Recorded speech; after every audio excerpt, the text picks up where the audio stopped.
నాంపల్లిలోని red హిల్స్లోని మూడంతస్తుల భవనంలో అగ్ని ప్రమాదం జరిగింది. షార్ట్ సర్క్యూట్తో ఒక్కసారిగా మంటలు చెలరేగాయి. సమయానికి అక్కడ చేరుకున్న ఫైర్ సిబ్బంది మంటలను ఇతర ఫ్లోర్స్కు వ్యాపించకుండా అదుపు చేశారు.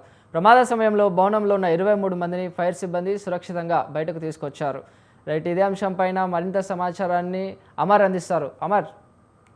నాంపల్లిలో అగ్ని ప్రమాదం చోటు చేసుకుంది. రెడ్ హిల్ సమీపంలో ఉన్నటువంటి ఓ మూడంతస్తుల భవనానికి సంబంధించి ఒకసారిగా ఉన్నటువంటి మూడంతస్తుల భవనంలో ఒక ఫ్లాట్ లో షార్ట్ సర్క్యూట్ కారణంగానే మంటలు చెలరేగాయి. ప్రమాదవశాత్తులో బిల్డింగ్ లో ఉన్నటువంటి 23 మంది నివాసితులను కూడా కిందికి అగ్నిమాపక సిబ్బంది చేరుకొని వెంటనే కిందికి దింపేశారు. అయితే ప్రమాదం సంబంధించిన వెంటనే ఘటనాస్థలానికి చేరుకున్న అగ్నిమాపక సిబ్బంది ప్రస్తుతం మంటలకు సంబంధించి ఇతర ఫ్లోర్లకు వ్యాపించకుండా ఉన్నటువంటి మంటలన్నిటి కూడా అదుపు చేస్తున్నారని చెప్పుకోవచ్చు. అయితే ఈ ఘటనకు సంబంధించి ఎక్కడ ప్రాణ నష్టం అయితే జరగలేదు. ఓన్లీ చిన్నపాటి ఫ్లాట్ లో ఉన్నటువంటి ఆస్తి నష్టం మాత్రమే వాటిల్లింది. బిల్డింగ్ లో ఉన్నటువంటి 23 మందిని సురక్షితంగా కిందికి టీం చేరుకున్న తర్వాత ఉన్నటువంటి ఆధారాలు సేకరించిన తర్వాత అసలు ఎందుకు అగ్ని ప్రమాదం చోటు చేసుకుందన్న కారణాలు అయితే తెలియాల్సి ఉంది.